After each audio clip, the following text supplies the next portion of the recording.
Let's start with the home page. For your headline, make sure you have a clear one-liner. Here's mine: Explore Europe with me. For your subheadline, explain who it's for and what they'll find here. For a call to action button, link to your blog or most useful page.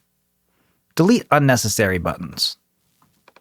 For your background image, swap it to something relevant to your niche.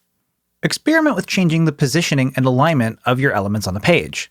For example, I want to put my text and button in the center of this page. To do this, first I'll select the container.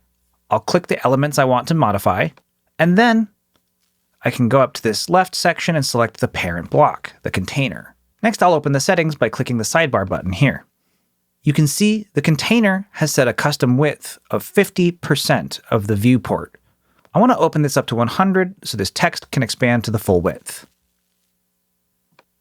Next, I'll select the element, and then in the general section on the right side, I'll click Content and change alignment to center. Next, I'll set the button to center by clicking on it, and then in the floating toolbar, align text, center. For the recent posts section of the home page, update the text to something relevant and on brand.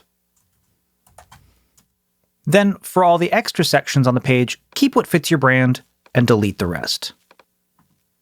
When you're done, make sure to click Save in the top right.